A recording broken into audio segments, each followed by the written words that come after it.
आदित्यनाथ जी, उन्होंने कांवड़ में कुछ दिन पहले भी इस तरीके का एक आदेश निकाला था कि जो भी दुकानदार हैं उनको एक अपने जो भी कर्मचारी हैं उनके नामों का पूरा एक बायोडाटा दुकान के सामने रखना होगा। एक बार फिर से जो तमाम अभी पिछले कुछ दिनों में घटनाक्रम हुए हैं कि जूस के अंदर किसी ने पेशाब मिलाया, के साथ रोटी को उसने दिया, अब उसको लेकर फिर से वहाँ के मुख्यमंत्री ने आदेश जारी किया है कि आप सभी को दुकान के बाहर एक नेम प्लेट लगाने होगी जिसमें कौन किस जाति का व्यक्ति काम कर रहा है उसके बारे में जानकारी देनी होगी। इसे आप किस तरीके से देखते हैं? देखिए, मैं सोचता हूँ कि निश्चित रूप से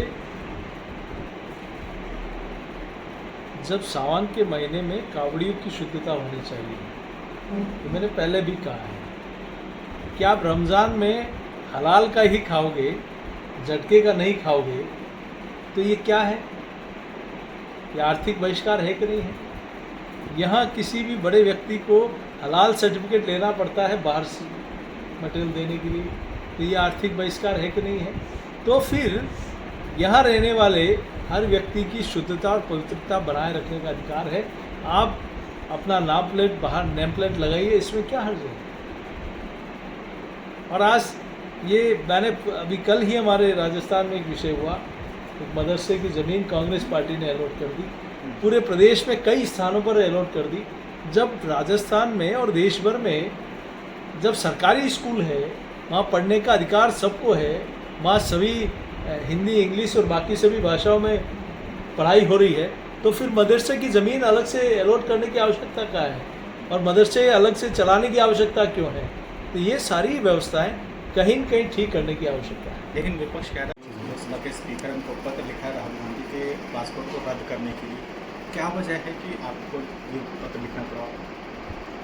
देखिए, कांग्रेस और कांग्रेस पार्टी के नेता लगातार विदेश में जाकर भारत के खिलाफ, भारत को नीचा दिखाने का, इस देश को नीचा दिखाने का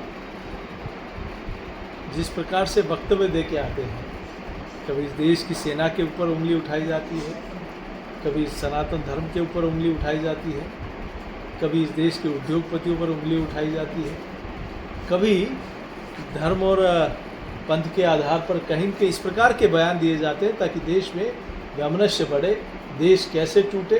क्योंकि इनके पुरखों ने यही काम किया था कि प्रधानमंत्री बनने के लिए भारत माता के टुकड़े करा दिए, इस देश में दंगे कराए गए।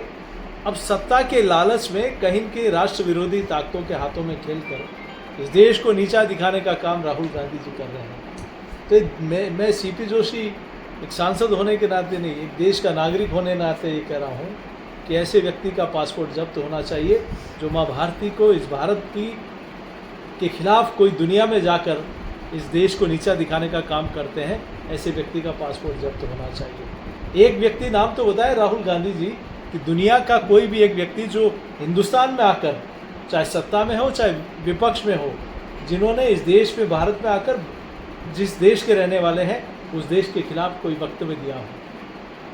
जब पूरी दुनिया में कोई व्यक्ति नहीं, तो राहुल गांधी जी को अधिकार किसने दिया कि हिंदुस्तान के खिलाफ बाहर जाकर इस देश के विरुद्ध बयान देकर आए, इस देश को नीचा दिखाने का काम करे? तो ऐसे व्यक्ति को या तो नेता प्रतिपक्ष पद से इस्तीफा देना चाहिए या फिर इनका पासपोर्ट रद्द करना चाहिए। कि हर व्यक्ति की शुद्धता और पवित्रता बनाए रखनी चाहिए। तो क्या